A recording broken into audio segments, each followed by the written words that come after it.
Guys, स्वागत है आपके इस अपने से यूट्यूब चैनल हिंद क्लासेस 234 पे। तो जैक बोर्ड का हम लोग लेके आ गए जो आप लोगों का क्लास 10th के बच्चों का, ठीक है। क्लास 10th के बच्चों का जो आप लोगों का होने वाला है फाइनल एग्जाम 2026, ठीक है। फाइनल एग्जाम 2026 या फिर जिसका प्री बोर्ड भी होने वाला है उन लोगों के लिए ये वीडियो बहुत ही इंपॉर्टेंट होने वाला है, ठीक है। ये वीडियो जो है हिंदी ए के लिए होने वाला है, जो आप लोगों का 2026 में एग्जाम होने वाला है, इसी से प्रश्न रहेगा सब, ठीक है। तो वीडियो को अगर लाइक नहीं किए तो वीडियो को लाइक कर दीजिए और चैनल को जो है सब्सक्राइब कर दीजिए, ठीक है। और वीडियो को ज़्यादा से ज़्यादा शेयर करेंगे, ठीक है। चलिए, तो देख सकते हैं 2026 एनुअल एग्जामिनेशन हिंदी ए, ठीक है। चलिए, तो ये देख सकते हैं यहाँ पे सबसे पहले आप लोगों को भरना है अपना जो भी जो आप लोग लेके जो आप लोगों का एडमिट कार्ड में जो रजिस्ट्रेशन नंबर रहेगा उसको यहाँ पे सबसे पहले भरना है। उसके बाद भरना है पंजीयन ईयर, आप लोगों का जो है रजिस्ट्रेशन ईयर भरना है। उसके बाद रोल कोड भर देना है आप लोगों को अपने स्कूल के हिसाब से, एडमिट कार्ड के में सब लिखा रहता है, ठीक है। देखिए, उसके बाद आप लोगों को भर देना है यहाँ पे रोल नंबर अपना, ठीक है। जिसके एग्जाम्पल लेते हैं 0018, ठीक है। चलिए, अगला देखिए लिपि मतलब क्या होता है? स्क्रिप्ट है। जैसे कि ये हिंदी है, हिंदी जो होता है देवनागरी लिपि होता है। क्या होता है? देवनागरी, ठीक है। ये होता है देवनागरी। और उसके बाद है तिथि आप लोगों को अपने हिसाब से भर देना है, ठीक है। तिथि आप लोगों का जो हिंदी का जिस दिन को एग्जाम है आप लोगों का वो भर देना है। यहाँ पे दिव्यांग अर्थात जो है दिव्यांग में आप लोगों को, अगर दिव्यांग है कुछ भी, मतलब आप लोगों को देखने में दिक्कत होती है या फिर ब्लाइंडनेस होती है या फिर कोई सुनने में दिक्कत होती है, ठीक है। तो यहाँ पे आप लोग यस करना, अगर नहीं है तो यहाँ पे नो कर देना है। नो पे आप लोग को यहाँ पे नो करना है, तो नो में आप लोगों को साइन मार देना होगा, ठीक है। इस टाइप से ये आप लोगों का फॉर्म को भरने सिखा दिए, ठीक है। चलिए, तो अब बिना बाबा किए प्रश्न को देखते हैं। जैक बोर्ड, ठीक है। देखिए क्या बोल रहा है आप लोगों का, यहाँ पे 1 से 30 तक जो है बहुविकल्पीय प्रश्न, जो प्रत्येक प्रश्न एक अंक का होगा। तो देखिए, पहले हम लोग देखिए बहुविकल्पीय प्रश्न को ही देखेंगे, अगला वीडियो पे सब्जेक्टिव क्वेश्चन देखेंगे। देखिए, ये जो आप लोगों का क्या बोल रहा है, एक दिया गया निर्देश दिया गया जिसपे कहा जा रहा है निम्नलिखित गद्यांश को ध्यानपूर्वक पढ़कर प्रश्न संख्या 1 से 4 तक के सही सही विकल्प का चयन करने के लिए कहा जा रहा है। देखिए, यहाँ पे जो है पैसेज में सबसे पहले यहाँ पे देख सकते हो क्या कहा जा रहा है, क्या बोला, साहित्य, ठीक है। साहित्य को समाज का दर्पण कहा जाता है, ठीक है। कि उसके मध्य से हम युग विशेष की समस्याओं, परिस्थितियों तथा भावनाओं की जानकारी प्राप्त कर सकते हैं। साहित्य जो है जीवन की अभिव्यक्ति है, ठीक है। साहित्य में ही क्या बोला, जातीय भावों का प्रतिबिंब देखा जाता है। प्रत्येक जाति के साहित्य का एक क्या बोला व्यक्तित्व होता है। केवल इतना ही नहीं, वो क्या बोला, वर्ण एक जाति के ही साहित्य में उसके विकास के अनुरूप समय समय पर अंतर पड़ता रहता है, ठीक है। क्या बोल रहा आप लोगों का, हिंदी साहित्य का इतिहास इस तथ्य की पुष्टि करता है। विरागथा, ठीक है। क्या बोल रहा है, वीरगाथा कला या फिर भक्ति कला, वीरगाथा कला, भक्ति कला, रीति कला तथा आधुनिक कला के साहित्य में स्पष्ट रूप से अंतर देखा जाता है, ठीक है। देखिए, तो यहाँ पे पहला क्वेश्चन है आप लोगों का, क्या बोला, साहित्य को समाज का क्या कहा जाता है। देखिए, तो पहला यहाँ पे देखिए, साहित्य को जो है समाज का दर्पण कहा जाता है। क्या कहा जाता है? साहित्य को समाज का दर्पण कहा जाता है। तो दर्पण कौन सा ऑप्शन नंबर ए सही उत्तर है। अगला क्वेश्चन देखिए, नेक्स्ट क्वेश्चन है आप लोग का, जीवन की अभिव्यक्ति क्या है। तो देखिए, यहाँ पे जो आप लोगों को कहा गया था जीवन की अभिव्यक्ति, ठीक है। साहित्य जो है जीवन की अभिव्यक्ति है, ठीक है। तो साहित्य जो है जीवन की अभिव्यक्ति है, तो यहाँ पे लिख सकते हो जीवन की अभिव्यक्ति क्या है, साहित्य। ऑप्शन नंबर ख सही उत्तर हो जाएगा, अर्थात बी ऑप्शन करेक्ट आंसर है। यहाँ पे आप लोगों को ये जो यहाँ पे जो खाली स्थान दिया हुआ है यहाँ पे लिख लेना है इस टाइप से। ए सही हुआ तो ए लिख लेना और लिख लीजिएगा, और यहाँ पे लिख लीजिएगा दर्पण, ठीक है। ये वाला आप लोगों का इस टाइप से पूरा राइट आंसर हो गया, ठीक है। सिर्फ टिक करने से नहीं होता है, ठीक है। चलिए, यहाँ पे साहित्य लिख लिए तो यहाँ पे बी ऑप्शन दे दीजिएगा और साहित्य लिख लीजिएगा, ठीक है। अगला देखिए, क्या बोल रहा है, साहित्य में हम किन भावों का प्रतिबिंब देखते हैं। तो साहित्य में जो हम जातीय भावों का प्रतिबिंब देखते हैं। यहाँ पे देखिए कहा गया साहित्य देखिए, साहित्य में ही हम जातीय भावों का प्रतिबिंब देखते हैं। तो साहित्य में जातीय भाव, ठीक है, जो जातीय भाव correct answer, option number C correct answer है। ठीक है, यहाँ पर आप लोगों को सी ऑप्शन दे देना है ऐसे, और जातीय लिख देना है। ठीक है, जातीय, हम लोगों का राइटिंग नहीं बन रहा है इस पे। ठीक है, चलिए फोर्थ नंबर क्वेश्चन है आप लोगों का, साहित्य के किस काल में अंतर देखा जाता है। तो साहित्य के जो हम लोग लास्ट में देखे थे, वीरगाथा काल और भक्ति काल और आधुनिक काल, तो उपयुक्त सभी हो जाएगा। यहाँ पर देखिए लिखा हुआ था। ठीक है, तो देखिए वीरगाथा काल, भक्ति काल और रीति काल और आधुनिक काल के साहित्य में पुष्टि के लिए अंतर देखा जाता है। ठीक है, मतलब यहाँ पर ऑप्शन में जो दिया हुआ है, वीरगाथा काल भी है, भक्ति काल भी है और आधुनिक काल, तीनों है। तो इसीलिए आप लोग का डी मतलब हो जाएगा इनमें से सभी। ठीक है, चलिए ये वाला आपको ऑप्शन करेक्ट आंसर हो जाएगा। ठीक है, अगला क्वेश्चन देखिए फटाफट। देखिए यहाँ पे जो है आप लोगों को एक निर्देश दिया है, निम्नलिखित काव्यांश को ध्यानपूर्वक पढ़कर जो है 5 से 8 तक का जो है विकल्प को चुनना है। ठीक है, देखिए काव्यांश क्या कहा जा रहा है, केवल वाद्यों का दल, ठीक है, वाद्यों का दल चढ़ आए तो उन्हें देखकर भयभीत न होंगे, अब रहेंगे दलित दिन हम, कहीं किसी से हीन न होंगे। ठीक है, क्षुद्र व्यर्थ की खातिर हम तो कहीं ना केवल भर गवरित, ठीक है, गहरित कर्म करेंगे, पुष्प भूमि यह भारत माता जग की हम तो भीख ना मांगेंगे। ठीक है, ये वाला आप लोगों का पैसेज है, इसे देख लीजिएगा। ठीक है, देखिए किसके आने पे भयभीत ना होंगे तो क्या हो रहा है, तो देखिए ये वाला हो जाएगा आप लोग का वाद्यों का ढल चढ़ आने पर। ठीक है, चलिए अगला यहाँ पर भी लिख देना सी ऑप्शन और लिख दीजिएगा। ठीक है, छठा नंबर क्वेश्चन है आप लोग का, क्या बोला भारतवासी किसकी खातिर क्या बोला गर्भित कर्म या फिर क्या बोला निरंदीय, ठीक है, निदरणीय कार्य नहीं करेंगे, तो ये हो जाएगा क्षुद्र स्वार्थ। ठीक है, क्षुद्र स्वार्थ। अगला देखिए 7 नंबर क्वेश्चन है, कवि क्या आशय है, तो कवि का आशय है भारतीय क्या बोला भारतीय किसी से पद दलित और हीन न होंगे। ठीक है, चलिए अगला क्वेश्चन है, क्या बोला भारत माता हमें क्या देती है, तो खाने की विविध वस्तुएं देती है। ठीक है, चलिए ये लिखा था पैसेज में।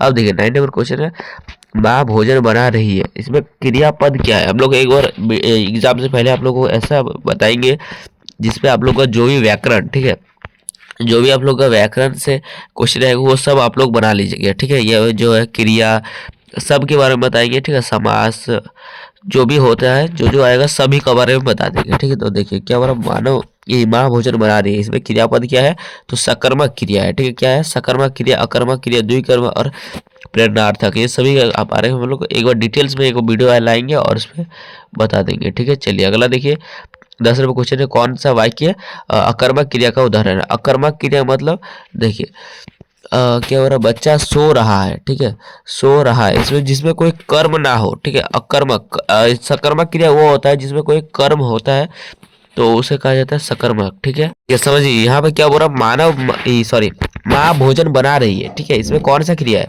तो माँ क्या बना रही है, जिसमें क्या, ठीक है, क्या और किसको, ठीक है जी हाँ, जिसमें क्या और किसको का उत्तर आता है तो उसे कहा जाता है सकर्मक। ठीक है, देखिए तो माँ भोजन बना रही है, माँ क्या बना रही है, भोजन बना रही है, तो जिसमें क्या का उत्तर आगे तो वो हो जाएगा सकर्मक। ठीक है, इसीलिए आप लोग का ए ऑप्शन करेक्ट आंसर है। ठीक है, चलिए अभी बहुत सारा एक्सप्लेन कर दे रहे हैं। ठीक है, चलिए अगला देखिए 10 नंबर क्वेश्चन है, कौन सा अकर्मक क्रिया है जिसमें क्या और किसको का उत्तर ना है, वो वाला हो जाएगा अकर्मक। बच्चा सो रहा है, बच्चा क्या सो रहा है, ऐसा कोई हो रहा है, नहीं हो रहा है, कभी नहीं होगा, नहीं कर रहा है, तो यही एक गलत है। विक्रम उपन्यास पढ़ रहा है, विक्रम क्या पढ़ रहा है, उपन्यास पढ़ रहा है, ये तो सही है, सकर्मक है ये, मतलब सकर्मक, ये है अकर्मक। ठीक है, उसके बाद देखिए क्या हो रहा है, वह पानी पी रहा है, तो वह क्या पी रहा है, पानी पी रहा है, तो ये भी आप लोग का सकर्मक हो जाएगा। ठीक है, उसके बाद रीता पत्र लिखती है, रीता क्या लिखती है, पत्र लिखती है, तो ये भी सकर्मक। तो हम लोगों को पूछा गया था कौन अकर्मक क्रिया है, तो अकर्मक क्रिया क्या हो जाएगा, option number A correct answer है। ठीक है, चलिए अगला क्वेश्चन देखिए 11 नंबर क्वेश्चन है, मिश्र वाक्य में एक प्रधान उपवाक्य और शेष जो है कौन सा वाक्य होता है, तो मिश्र वाक्य में एक जो है प्रधान उपवाक्य और एक शेष जो होता है आश्रित उपवाक्य होता है। ठीक है, इसको याद रखें कि बार बार पूछा जाता है एग्जाम में। ठीक है, ये भी आए हैं आपके एग्जाम के लिए। ठीक है, चलिए अगला क्वेश्चन है 12 नंबर क्वेश्चन है, यदि परिश्रम करोगे तो सॉरी यदि परिश्रम करोगे तो अवश्य फल पाओगे, यह कौन सा वाक्य है, तो ये एक सरल वाक्य है या फिर संयुक्त वाक्य, मिश्र वाक्य या फिर उपवाक्य है, तो इसका आप लोग कमेंट करेंगे। इसका कमेंट कीजिए, हमको डाउट है इसलिए कमेंट करेंगे, ठीक है। गूगल पे सर्च कीजिए या फिर अपने दिमाग लगे तो कमेंट कीजिए, ठीक है। चलिए अगला क्वेश्चन देखिए। 13 नंबर, हमें अपनी सभ्यता संस्कृति पर गर्व है, सही केवल अवयव को चुने, ठीक है। तो हमें अपनी सभ्यता और संस्कृति है, ठीक है। ताकि अगर कभी यहाँ पे ताकि लिखेंगे तो ये पढ़ने में ठीक लगेगा। हमें अपनी सभ्यता ताकि संस्कृति पर गर्व नहीं, कभी पढ़ने में ठीक नहीं लगेगा। हमें अपनी सभ्यता और संस्कृति, यहाँ पे और हो जाएगा, ठीक है। क्या हो जाएगा? और, मतलब जिसको क्या रखे कि एकदम सेंटेंस अच्छा तरीके से पढ़ने में लगे, ठीक है। तो ये लगेगा और, ठीक है। Option number B correct answer है। अगला क्वेश्चन देखिए। नेक्स्ट क्वेश्चन है आपका, क्या बोल रहा है आप लोग का? आम एक अर्थ होता है, ठीक है। एक आम का एक अर्थ होता है एक फल, और दूसरा अर्थ क्या होता है? तो आम का जो एक अर्थ होता है एक फल होता है, और दूसरा होता है आसान या फिर सामान्य, और क्या बोल रहा है? समस्त या फिर आत्मा। तो आम मतलब बोलता है ना आम आदमी, सामान्य आदमी, तो सामान्य हो जाएगा। Option number B correct answer है। अगला का देखिए। 15 निम्न में से कौन भाववाचक का उदाहरण? भाववाचक का कौन उदाहरण है? देखिए, तो माँ ने क्या बोल रहा? तो इसका आंसर हो जाएगा माँ से चला नहीं जाता, ठीक है। ये भाववाचक का उदाहरण है, ठीक है। चलिए अगला क्वेश्चन देखिए। 16 नंबर क्वेश्चन है, माता पिता कौन सा समास है? तो जो ये वाला जो होता है ना, योजक चिन्ह, ये जो चिन्ह होता है इसे कहा जाता है योजक चिन्ह, योजक चिन्ह, ठीक है। योजक चिन्ह कहा जाता है। और ये जो लगा होता है ये होता है द्वंद्व समास। क्या होता है? द्वंद्व समास, ठीक है। द्वंद्व समास क्या होगा? द्वंद्व समास। तो इसका आंसर क्या हो जाएगा? बी ऑप्शन करेक्ट है, द्वंद्व समास। अगला क्वेश्चन देखिए। नेक्स्ट क्वेश्चन देख लेते हैं आप लोगों का। क्या कहा जा रहा है? यहाँ पे एक दिया गया है, निम्नलिखित जो है निर्देश को ध्यानपूर्वक पढ़कर जो है 17 से 18 तक आप लोगों को सही विकल्प का चयन करना है। मैं काली हूँ, ये चैप्टर का है। मैं काली हूँ बचपन में दुबली, और जो है आप लोगों का जो चाहिए है, जो आप लोगों का जो महादेवी वर्मा जो आप लोगों का लेखक नहीं है, तो लेखक का नाम भी हम लोग याद करना सिखाएंगे, जिसपे आप लोगों को वन शॉट एक वीडियो देंगे, जिसपे आप लोगों को जितना भी राइटर है, ठीक है, हिंदी का जितना भी राइटर है सभी का नाम एक वीडियो में याद करा देंगे, ठीक है। एग्जाम से पहले ये सब वीडियो आएगा, ठीक है, जो आप लोगों को एग्जाम के लिए भी आया होगा, आप लोग एग्जाम में सीधे पूछा जाएगा, ठीक है। देखिए, तो ये जो है ये चैप्टर का है मेरे बचपन की थी, ठीक है। मेरे बचपन के दिन, मेरे बचपन के दिन, ठीक है। मेरे बचपन के दिन के लेखक कौन है? आप लोग कमेंट कीजिए। महादेवी वर्मा, महादेवी वर्मा, महादेवी वर्मा, ठीक है। चलिए अगला क्वेश्चन यहाँ पे देखिए। पैसा से क्या कहा जा रहा है? मैं काली हूँ बचपन में दुर्बल और मरियल सी थी, गोरा रंग पिताजी की कमजोरी थी, क्या बोला? सो बचपन से मुझसे 2 साल बड़ी थी, ठीक है। देखिए उसके बाद क्या बोल रहा है? खूब गोरी, स्वास्थ्य और हसमुख बहिन जो है सुलीला, ठीक है, सुशीला से ही हर बात में तुलना और फिर उसकी प्रशंसा ने कही, ठीक है। देखिए जो मतलब सुशीला जो थी, इसका जो है लेखिका मतलब महादेवी वर्मा का बहन है, जो एक गोरा भी है, स्वस्थ भी होते हैं, हसमुख भी है, ठीक है। इससे जो है उसका पिता हमेशा क्या करते रहते थे, इसलिए उसके पिता हमेशा अंतर देखा करते थे, उससे मतलब कमजोरी को कहा जाता था इसके महादेवी वर्मा का, ठीक है। क्या मेरे भीतर ऐसे गहरे हीन भाव की ग्रंथि पैदा नहीं कर दी कि नाम सम्मान और प्रतिष्ठा पाने के बावजूद आज तक मैं उससे उभर नहीं पाई? तो देखिए पहला क्वेश्चन है जो है प्रस्तुत गद्यांश किस पाठ से लिया गया है? तो मेरी एक कहानी, यह भी, ठीक है। ये आप लोग कहा रहे बोले थे, सॉरी मेरे बचपन के दिन बोल दिए थे हम लोग, गलत हो गया। मेरे बचपन के दिन नहीं होगा दोस्तों, मेरे एक कहानी ये भी होगा, ठीक है। चलिए थोड़ा यार भूल जा रहे ना, सॉरी।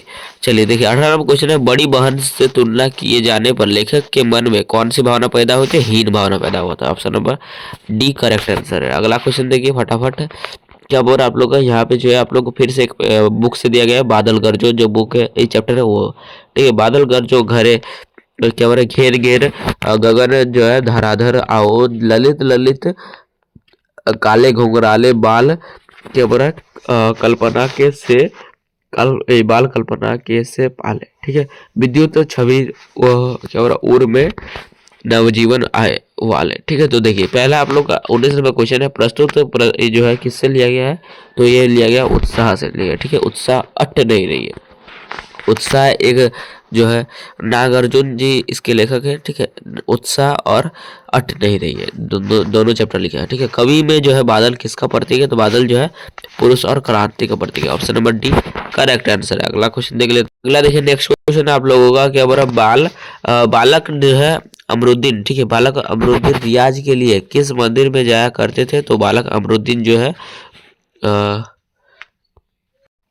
तो क्या हो रहा संकट मोचन मंदिर या फिर विश्वनाथ मंदिर या फिर बालाजी मंदिर, तो ये उसके बाद महादेवी तो ये महादेव मंदिर। तो वो जो है आप लोग का जो अमरुद्दीन था वो बालाजी मंदिर जाया करता था। Option number C correct answer है। लिख देना यहाँ पे सी, यहाँ पर लिख दीजिएगा सी इस टाइप से और लिख दीजिएगा बालाजी, ठीक है।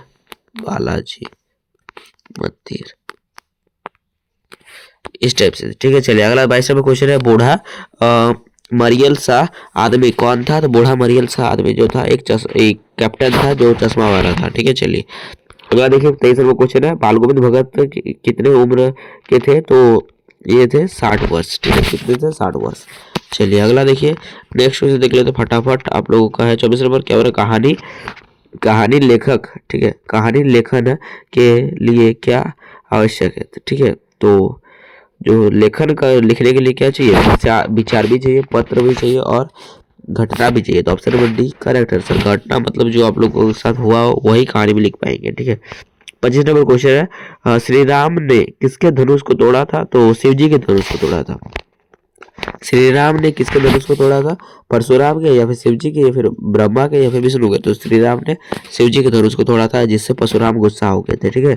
चलिए अगला देखिए 26 नंबर क्वेश्चन है, क्या हुआ गोपियों ने, ठीक है, करुई ककरी गोपियों ने करुई ककरी के समान किसे बताया है, तो योग संदेश को कड़वी ककरी के समान बताया है, ठीक है। अगला देखिए 27 नंबर क्वेश्चन है, क्या बोला कवि के अनुसार छाया को छूने से क्या होगा, तो दुख की क्या हो रहा है प्राप्ति, दुख की प्राप्ति होगा, दुख मिलेगा, बहुत सारा दुख। चलिए अगला देखिए 28 नंबर क्वेश्चन है, ठीक है। यह जो है दंतुलित मुस्कान, ठीक है। यह दंतुलित मुस्कान कविता में कवि को कौन जो है एक टक निहारता रहा, कौन एक टक देखता रहा, तो ये कौन देखता रहा था, तो शिशु उसको एक टक देख रहा था, ठीक है। चलिए अगला देखिए आप लोग का 29 नंबर क्वेश्चन है, क्या बोला नारी एलिजाबेथ, ठीक है। रानी एलिजाबेथ द्वितीय कहाँ की रानी थी, तो एलिजाबेथ द्वितीय तो इंग्लैंड की रानी थी, ठीक है। एलिजाबेथ द्वितीय इंग्लैंड। अगला देखिए 30 नंबर लास्ट क्वेश्चन आप लोगों का है, बाल गोविंद का वास्तविक नाम क्या था, तो बाल गोविंद का वास्तविक नाम जो था ये था तारकेश्वर नाथ। क्या था बाल गोविंद का वास्तविक नाम था तारकेश्वर नाथ, और बड़े होकर उसे जो है केदारनाथ नहीं तो उसे जो भोलानाथ, ठीक है सर। बाल गोविंद क्या क्या बोल दे रहे यार, भोलानाथ होगा, भोलानाथ का वास्तविक नाम क्या था, तारकेश्वर नाथ, ठीक है। चलिए तो इसके बाद हम लोग को जो है सब्जेक्टिव क्वेश्चन भी है, ठीक है। जो तो सब्जेक्टिव क्वेश्चन आप लोगों को टोटल है, तो इसलिए आप लोग इस वीडियो को ज़्यादा से ज़्यादा लाइक करेंगे, ठीक है।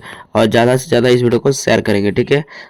शेयर करेंगे कि टोटल हम लोग जो है क्वेश्चन करा देंगे, ठीक है। क्योंकि और जो फाइनल एग्जाम होगा तो आप लोग को ऐसा तैयारी कराएंगे जो आप लोग को क्या बोला 95% का ही नहीं जाएगा, ठीक है। 95% का ही नहीं जाएगा, जो पढ़ाते हैं वही आता है। चलिए बाय बाय।